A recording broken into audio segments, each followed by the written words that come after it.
ઓમ શ્રી ગણેશાય નમઃ. જય શ્રી કૃષ્ણ મિત્રો. આજે હું સરસ વાર્તા કહેવાની છું. વાર્તાનું નામ છે ભગવાનનો ખેલ. ભગવાનનો ખેલ કેટલો અનેરો છે, કેટલો નિરાલો છે ભગવાનનો ખેલ, એ તમે આ વાર્તામાં સમજશો. અને આ વાર્તા આપણા જીવનને લઈને ખૂબ ઉપયોગી છે. જે આ વાર્તાની અંદર ઘટના બને છે એવી ઘટના આપણા જીવનમાં વારંવાર બને છે અને એ સમયે આપણે ભગવાનને કોસીએ છીએ કે ભગવાન તમે મારી મદદ ના કરી, આમ ના કર્યું. પણ એ ભગવાને ન કરવાનું કારણ પાછળ શું હોય છે એ બધું જ તમને આ વાર્તામાં સમજવા મળશે. મારી વાર્તાને પૂરી અંત સુધી સાંભળવા નમ્ર વિનંતી. મિત્રો, સરસ મજાની વાર્તા છે ભગવાન અને એક પશુપાલકની. તો મારી વાર્તા પૂરી ધ્યાનથી સાંભળજો. એક સમયની વાત છે. ગોવર્ધન નામનો એક પશુપાલક તેની પત્ની દામિની સાથે એક વિજાપુર ગામમાં રહેતો હતો. તે તેના જે ગાયો ભેંસો હતો તે ગોવાળ હતો, એટલે તે ગાયો ભેંસો ચરાવવા માટે તેના ગામ પાસે પહાડ હોય છે ત્યાં રોજે જ એને ચરાવવા માટે લઈ જાય છે. આખો દિવસ ઢોર ચરાવે અને પછી સાંજ પડતા પાછો ઘરે આવી જતો. અને એક દિવસ ગોવર્ધન એની પત્ની દામિનીને કહે છે કે દામિની, હું ભેંસોને પહાડો ઉપર ચરાવવા લઈ જાઉં છું ને, હું કાલે રાત્રે આવીશ, તું તારું ધ્યાન રાખજે. દામિની કહે છે, ભોજન તૈયાર છે, તમે જમીને જાઓ. ગોવર્ધને કહ્યું, હા હા, હું તો જમી લઈશ, પણ કાલે રાત્રે જે તે તાજું માખણ બનાવ્યું હતું ને તે મને આપ. એટલે દામિની બોલી કે તમારે એ માખણનું શું કરવું છે? એટલે ગોવર્ધન કહે છે દામિનીને કે જ્યાં હું જંગલમાં, જ્યાં હું ભેંસોને ગાયોને ચરાવવા લઈ જાઉં છું ને ત્યાં જંગલમાં એક વચ્ચે મસ્ત સરસ વડનું મોટું વૃક્ષ છે અને ત્યાં એક કૃષ્ણ ભગવાનની મૂર્તિ છે. તે મૂર્તિ પાસે ક્યારે કોઈ કંઈ ચડાવતું નથી. એટલે મેં એવું વિચાર્યું છે કે હું ભગવાનને તાજું બનાવેલું માખણ ધરાવું. ભગવાનને પણ સારું લાગશે અને ભગવાન પણ આપણાથી ખુશ થશે. ભગવાનને પણ માખણ ચડાવવાથી ખુશ થશે અને આપણી પાસે બીજું તો કંઈ છે નહીં ભગવાનને ચડાવવા માટે, ધરાવવા માટે, તો કમસે કમ આપણે માખણ તો ધરાવી શકીએ ને. આમ કહી દામિની બોલી, હા, આ તો સારી વાત છે તમારી, પણ તમે આપણી ગાયો ભેંસોનું પણ ધ્યાન રાખજો. ક્યાંક હમણાં તમે બહુ વધારે પડતા આધ્યાત્મિક બની ગયા છો. ક્યાંક આપણે જંગલમાં ગાયો ભેંસોને કોઈ હિંસક પ્રાણી ખાઈ ના જાય. આમ દામિની એના પતિને કહે છે. એટલે ગોવર્ધન બોલ્યો, હા હા, હું તો ધ્યાન રાખું જ છું આપણા ભેંસોનું અને ગાયોનું. આટલું કહી ગોવર્ધને નાસ્તો અને માખણ બંને સાથે લીધા અને ઢોરને લઈને ચરાવવા નીકળી પડ્યો. રસ્તામાં ગોવર્ધન એક વિશાળ વડનું ઝાડ આવ્યું જેની નીચે ભગવાનની, કૃષ્ણ ભગવાનની મોટી મૂર્તિ હતી. ત્યાં જ ઊભો રહી ગયો. જેવું તે રોજે જ કરે છે, રોજે જ ભગવાનની મૂર્તિ પાસે આવીને ઊભો રહે અને રોજે જ પ્રાર્થના કરે. અને આજે પણ આવી રીતે ત્યાં મૂર્તિ પાસે ઊભો રહ્યો અને ભગવાનને પ્રાર્થના કરીને કહેવા લાગ્યો. મૂર્તિ સામે વાતો કરવા લાગે છે. ગોવર્ધન તેની દિનચર્યા વિશે વાતો કરે છે અને કહે છે, હે કૃષ્ણ, જંગલના બધા જ ખતરાથી, હિંસક જંગલી પ્રાણીઓથી મારી ગાય ભેંસોને બચાવવા માટે પ્રભુ તમારો ખૂબ ખૂબ ધન્યવાદ. તમારી કૃપાથી મારું જીવન ખુશખુશાલ છે. આજે ભગવાન, હું તમારા માટે મારા ઘરેથી તાજું માખણ લાવ્યો છું. લો, લઈ લો. જુઓ, સરસ અને સ્વાદિષ્ટ માખણ છે. મારી પત્ની દામિનીએ એના હાથેથી બનાવ્યું છે. ગોવર્ધન આટલું કહીને માખણની માટીની જે માટલી હતી એ આખી ભરીને લાવ્યો હતો. એટલે માખણની માટલી ત્યાં ભગવાનને મૂકે છે, ધરે છે અને પછી પાછો તે પહાડોમાં તેની ભેંસોને લઈને ચાલ્યો જાય છે. સૂરજ આથમ્યા પછી તે પાછો એ રસ્તેથી ચાલે છે જ્યાં મૂર્તિ હતી ભગવાનની. તેણે જોયું કે માટીની જે માટલી હતી માખણથી આખી ભરેલી, તે આખી ખાલી થઈ ગઈ છે. ખાલી માટલી જોઈને ગોવર્ધન આશ્ચર્ય પામ્યો અને કહેવા લાગ્યો કે ભગવાન, તમે મારું માખણ સ્વીકાર્યું, મારી ભેટ સ્વીકારી. તે બહુ પ્રસન્ન થયો ગોવર્ધન. ખુશ થઈને કહેવા લાગ્યો કે પ્રભુ, તમે મારી પર ખૂબ દયા કરી અને મારું માખણ તમે જમ્યા. મને ખૂબ આનંદ આવ્યો. ભગવાન તમે મારી બધી જ વાત સાંભળી લો છો? એ એવું ગદગદ અવાજથી બોલવા લાગ્યો. પ્રભુ હું તો ધન્ય થઈ ગયો, મારું માખણ ભગવાન શ્રી કૃષ્ણએ ખાધું. આમ તે ખૂબ ભગવાન સામે એની ભાવના વ્યક્ત કરવા લાગ્યો. પ્રભુ હું રોજ તમને માખણ અર્પણ કરીશ અને એ પણ હું ઘરનું બનાવેલું માખણ લાવીશ. તે ભગવાન સામે ગદગદ ભાવથી બોલતો જ રહ્યો, વાતો કરતો જ રહ્યો. અને મૂર્તિમાં જે સમાયેલા શ્રી કૃષ્ણ ભગવાન છે તે શ્રી કૃષ્ણ ભગવાનને ગોવર્ધનની માસૂમિયત, તેનું ભોળપણ જોઈને એમને ખૂબ પ્રસન્ન થયા અને એટલા બધા એનાથી ખુશ હતા કે તેને દર્શન આપવા માટે સાક્ષાત તેની સામે હાજર થઈ ગયા. શ્રી કૃષ્ણ ભગવાન બોલ્યા, ગોવર્ધન મને તો માખણ બહુ જ પસંદ છે, તો પછી હું કેમ ના સ્વીકારું? ગોવર્ધન ભગવાનનો અવાજ સાંભળી ચોંકી ગયો. મૂર્તિમાંથી અવાજ આવ્યો અને ચોંકી ગયો અને તેને તો માનવા જ નહોતું આવતું કે ખરેખર ભગવાન બોલ્યા. અને ગોવર્ધન કહે છે, હે ભગવાન કૃષ્ણ, શું તમે સ્વયં મારી સાથે વાત કરી રહ્યા છો? હું તો તમારો અવાજ સાંભળીને ધન્ય થઈ ગયો પ્રભુ. પણ જો પ્રભુ તમે જ પોતે છો તો હું તમને જોઈ કેમ નથી શકતો? પ્રભુ તમારા દર્શન થઈ જશે તો હું પોતાને ધન્ય માનીશ, તમારો ખૂબ ખૂબ આભાર માનીશ. ભગવાન ગોવર્ધનની વાત સાંભળી શ્રી કૃષ્ણ ભગવાન ગોવર્ધનની સામે પ્રગટ થયા, ગોવર્ધનને દર્શન આપ્યા અને ગોવર્ધન ભગવાનને જોઈને ચમકી ગયો અને એની આંખમાંથી તો આંસુ આવી ગયા, ગદગદ થવા લાગ્યો અને બોલ્યો, હે પ્રભુ તમે મને દર્શન આપ્યા, પ્રભુ મારું જીવન સફળ થયું, પ્રભુ તમે સાક્ષાત દર્શન આપ્યા, પ્રભુ હું તમારો ભક્ત છું, પ્રભુ રોજ હું અહીં આવીને તમને માખણ ચડાવીશ. આના સિવાય ભગવાન મારી પાસે તમને ચડાવવા માટે, ધરાવવા માટે બીજું મારી પાસે કંઈ જ નથી. એટલે ભગવાન શ્રી કૃષ્ણ બોલ્યા, ગોવર્ધન મને તારા માખણ સિવાય બીજું કંઈ જ નથી જોઈતું. તારી ભક્તિથી હું બહુ પ્રસન્ન છું. મારા માટે તો હૃદયનો ભાવ જ બધું જ છે. મારે બીજું કંઈ જ નથી જોતું અને હું તને વરદાન આપવા માંગુ છું. ત્યારે જે જોઈએ તે વરદાન માંગી લે. એટલે ગોવર્ધન કહે છે, હે પ્રભુ મારી પાસે જે કંઈ છે ને તેમાં મને સંતોષ છે. મને કંઈ પણ નથી જોઈતું. હું તો માત્ર તમારા દર્શન રોજ કરવા માંગુ છું. એટલે ભગવાન કહે છે, હું તને આ વરદાન આપું છું, પણ એક શરત છે. આ વાત ક્યારેય તું કોઈને કહીશ નહીં કે હું તને રોજ દર્શન આપીશ. શું તું એવું કરી શકીશ? એટલે ગોવર્ધન બોલ્યો, હા પ્રભુ હું તમને વચન આપું છું, હું આ વાત કોઈને નહીં કહું. પછી ગોવર્ધન કહે છે, પ્રભુ મને જવાની અનુમતિ આપો. આ ભેંસો ગાયોના વાછડા તેની માની વાટ જોઈ રહ્યા હશે ઘરે. એટલે ભગવાન બોલ્યા, હા ગોવર્ધન તું જઈ શકે છે, પણ મારા માટે કાલે તાજું માખણ જરૂર લઈને આવજે, ભૂલતો નહીં. ગોવર્ધન કહે છે, જરૂર પ્રભુ, જરૂર લાવીશ. ભગવાન બોલ્યા, સારું ગોવર્ધન કાલે મળીશું. એમ કહીને ભગવાન અંતર્ધ્યાન થઈ ગયા અને ગોવર્ધન તેના ઘરે ચાલ્યો ગયો. અને બીજા દિવસે ગોવર્ધને આ બધી વાત તેની પત્નીને પણ ન કહી. અને બીજા દિવસે ગોવર્ધન ફરી માખણનો ઘડો લઈ, માટલી લઈ પાંચો ભેંસ ગાયો ચરાવવા માટે જાય છે અને માખણની માટલી શ્રી કૃષ્ણ ભગવાનની મૂર્તિ પાસે મૂકે છે અને બોલ્યો, કૃપયા ભગવાન મારી ભેટ સ્વીકારો, મારી માખણની ભોગ ધરાવેલું સ્વીકારો. હું તમારી માટે માખણ લાવ્યો છું. ભગવાન શ્રી કૃષ્ણ ફરી ગોવર્ધનની સામે પ્રગટ થઈ ગયા. પણ ગોવર્ધનના મનમાં એક શંકા હતી અને તેને શ્રી કૃષ્ણ ભગવાનને પૂછી જ લીધું કે પ્રભુ એક વાત મને કહો કે પ્રભુ તમે હંમેશા તમારા ભક્તો માટે હાજર રહો છો, તમે બધા જ ભક્તોનું ધ્યાન રાખો છો, પણ તમે ક્યારે એક શબ્દ નથી બોલતા. આ મૂર્તિમાં તમે એમ જ રહો છો, કોઈ દિવસ એક શબ્દ નથી બોલતા અને તમે 24 કલાક ઊભા જ રહો છો. તમે કાયમ ઊભા રહો છો તો તમને થાક નથી લાગતો પ્રભુ? તમે થાકી જતા હશો નહીં? ભગવાન તમારે ક્યારેક તો આરામ કરી લેવો જોઈએ. મેં બરાબર જોયું છે પ્રભુ કે તમે આમ જ ઊભા રહો છો, ક્યારેય આરામ નથી કરતા. આ સાંભળી ભગવાન શ્રી કૃષ્ણ ગોવર્ધનને કહે છે કે પૃથ્વી લોકના મનુષ્ય પણ અજીબ છે. જ્યાં સુધી ભગવાન જવાબ નથી આપતા તો તેને કહે છે ભગવાન દર્શન નથી આપતા. અને આજે મેં તને દર્શન આપ્યા તો ગોવર્ધન તું મને શિખામણ આપે છે, મને શીખવાડવા લાગ્યો. તો સારું જ રહેશે કે હું તને કાલથી દર્શન જ નહીં આપું.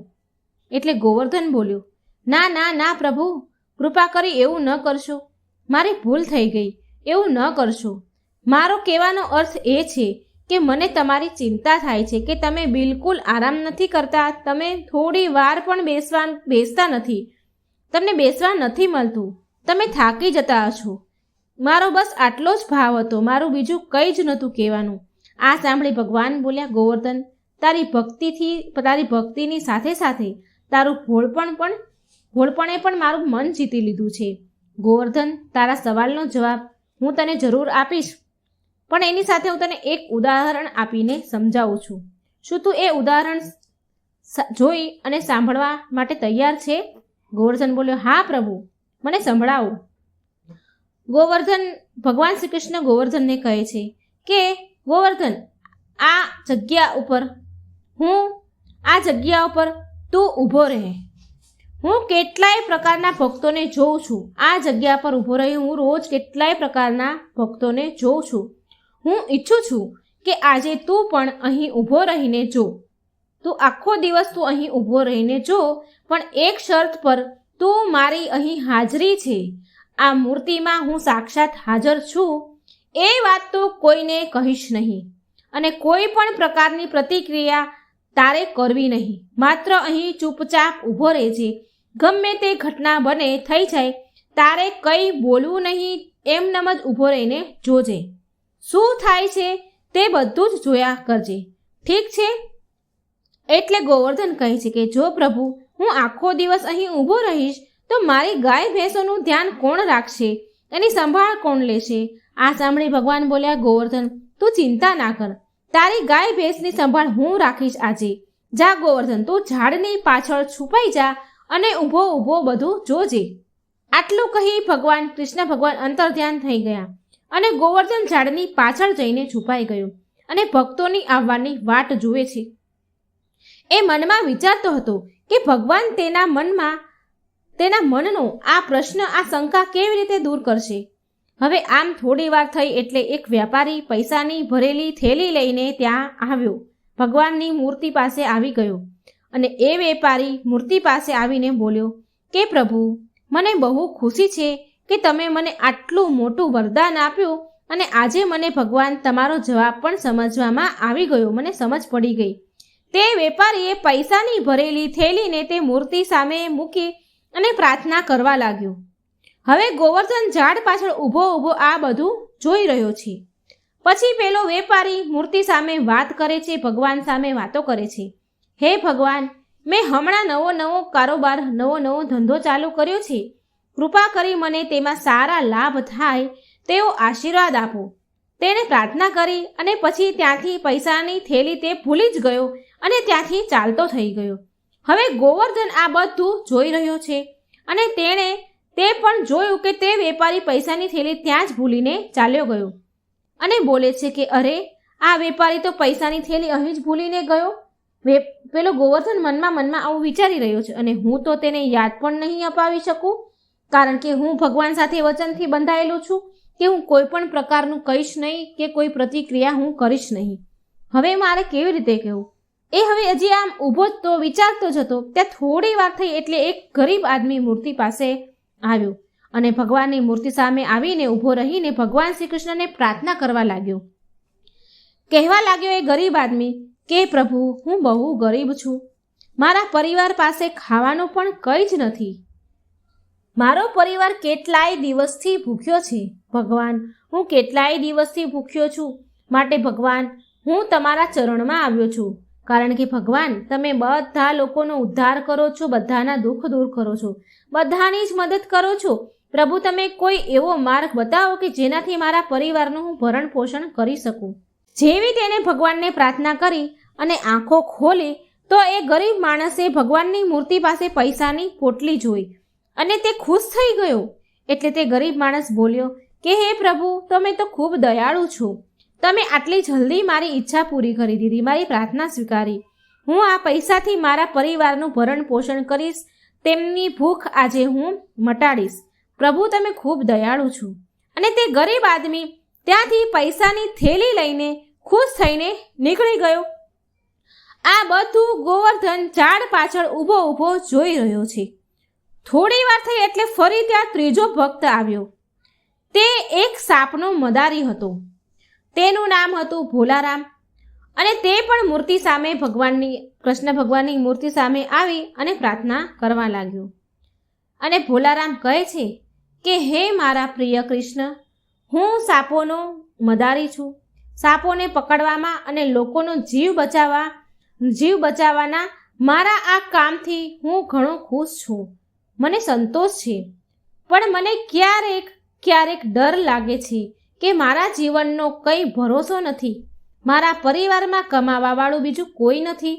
માટે પ્રભુ, હું એવી પ્રાર્થના કરું છું કે તમે મને ખતરાથી બચાવીને રાખજો, મારી રક્ષા કરજો. બસ મારી આ જ પ્રાર્થના છે તમને.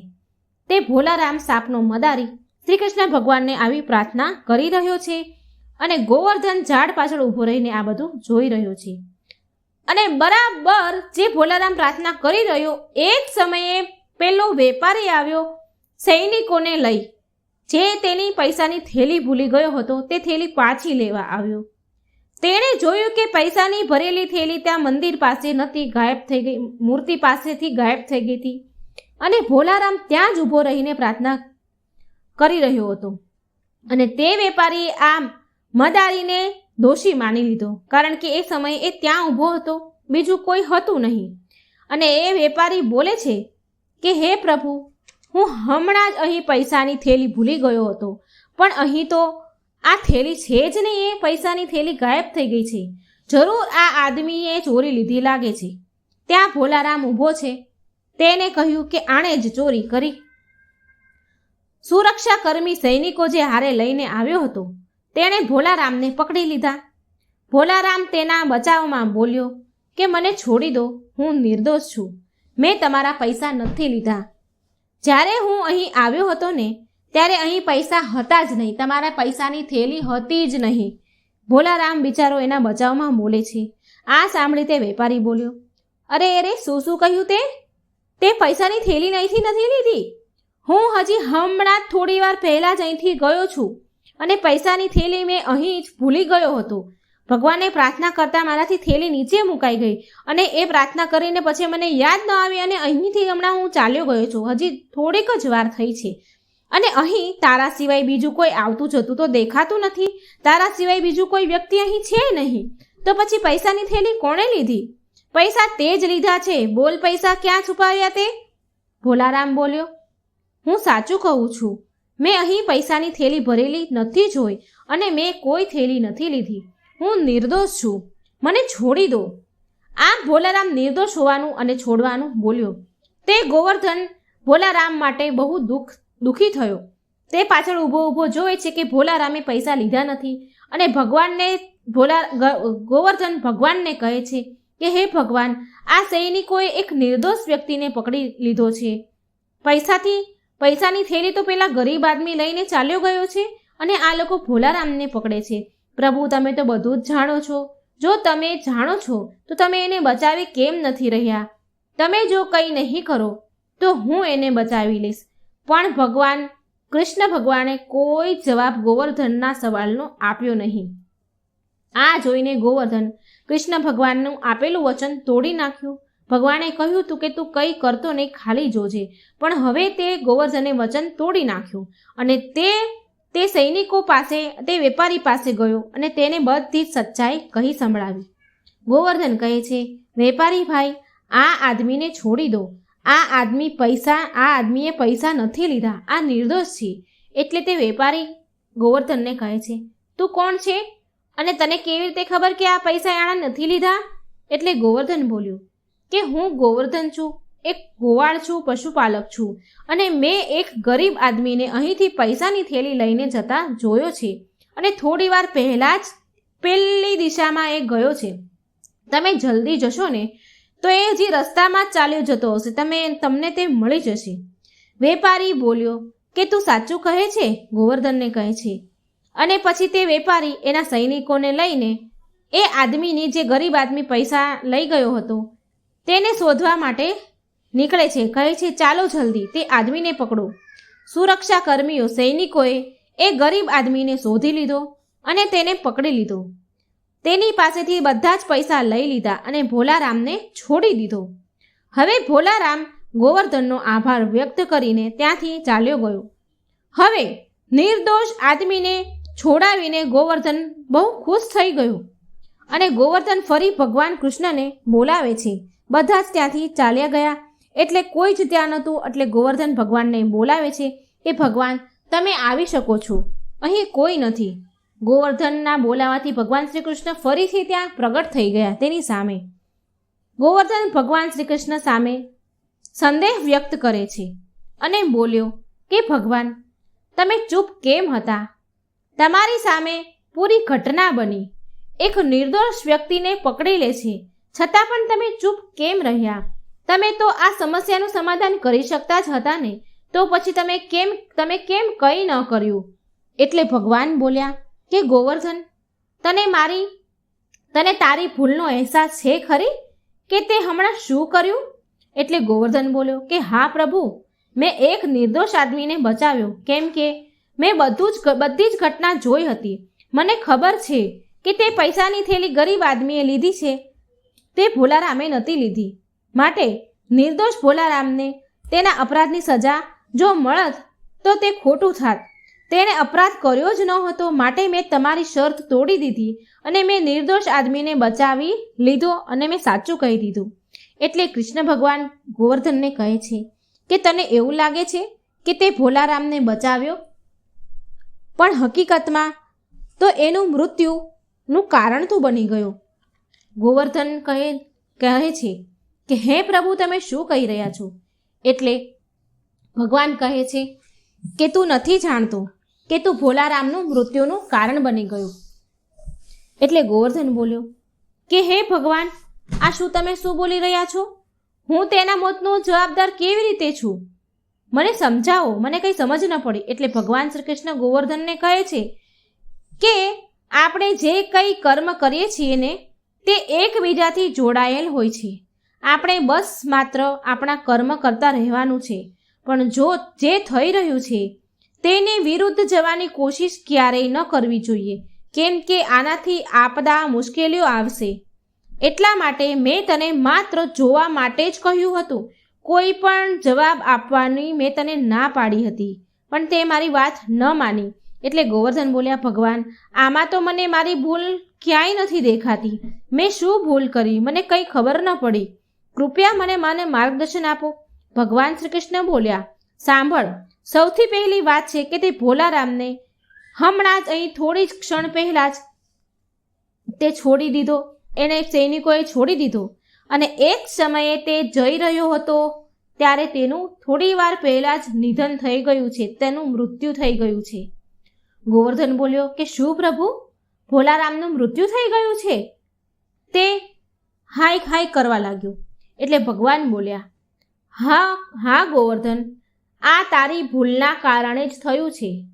જો તે એને જેલમાં જવા દીધો હોત તો તે સાપ પકડવા ન ગયો હોત અને તે બચી જાત, અને પેલો બિચારો ગરીબ આદમી તે પૈસાથી તેના પરિવારને ખવડાવત. કેટલા દિવસથી તેનો પરિવાર ભૂખ્યો હતો, તો એની ભૂખ શાંત તે પૈસાથી થઈ જાત.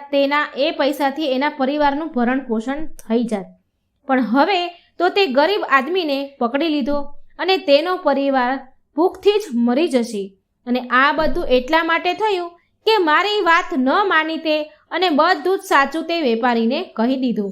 એટલે ગોવર્ધન બોલ્યો કે પ્રભુ, તે વેપારી કમસે કમ તેના નુકસાનથી તો બચી ગયો ને, મારા કારણથી તેનું નુકસાન થતાં રહી ગયું. ભગવાન કહે છે ગોવર્ધન તું સાચું કહે છે, પણ તે વેપારીએ તેના પૈસાની થેલી જો ખોઈ નાખી દીધી હોત, ગુમાવી દીધી હોત, તો તેના નુકસાન તો થવાનું જ હતું. તેના ઉપર એટલું બધું એ નુકસાનની અસર ન પડત. તે વેપારી હતો, તેની પાસે ખૂબ પૈસા છે, તો એની એટલા પૈસાથી એનું કોઈ એટલું બધું નુકસાન ન થાત. પણ તે ગરીબ આદમીને પૈસાથી ફાયદો થઈ જતે અને તેના પરિવારની ભૂખ પણ સંતોષ થઈ જાત. એ પૈસાથી તેનો પરિવાર પેટ ભરીને ભોજન જમત. અને બીજું, પેલો ભોલારામ જેલમાં રહીને તેનો જીવ બચી જાત, તેના પ્રાણ ના ગુમાવત. આ માત્ર એક તારી ભૂલના કારણે થયું છે. ગોવર્ધન બોલ્યો હે કાના, તમે જે કીધું તે બધું સાચું છે. મને મારી ભૂલ સમજાઈ ગઈ. મેં બહુ મોટી ભૂલ કરી. આમ તેનો પરિવાર ભૂખ્યો રહી ગયો, ભૂખના કારણે મરશે. અને આમ પેલો ભોલારામ મારા કારણે તેને સાપ કરડી અને એ મરી ગયો. ભગવાન, મારી ભૂલ થઈ ગઈ. જો તે ભોલારામ જેલમાં હોત તો આજે એ જીવતો હોત. મને ક્ષમા કરો. તમે તો બધાના જ ભગવાન છો, બધાના જ કર્મનો હિસાબ રાખો છો. અને છતાં પણ તમે શાંત રહ્યા, કારણ કે નિયતિમાં જે લખ્યું હતું એવું થવું જ જોઈએ. તમે જે કરો છો ભગવાન, તે સારું જ કરો છો. તમે જ છો જે અમારા ભાગ્યના નિર્ણય કરો છો. પણ હું તમારી મનસા, તમારી મનસ્થિતિ હું સમજી શક્યો નહીં. કૃપા કરીને મને ક્ષમા કરો. મારાથી બહુ મોટી ભૂલ થઈ ગઈ છે પ્રભુ. આમ ગોવર્ધન રડવા લાગ્યો, ભગવાનની માફી માંગવા લાગ્યો. એટલે કૃષ્ણ ભગવાન બોલ્યા કે ગોવર્ધન, આમાં તારી કોઈ ભૂલ નથી. આ બધું તો થવાનું જ હતું. આ પહેલાંથી જ નક્કી હતું. માટે પરિણામ વિશે ન વિચાર, માત્ર તારું કર્તવ્ય નિભાવ અને તેનું ફળ આપવાનું ભગવાનના હાથમાં છોડી દે.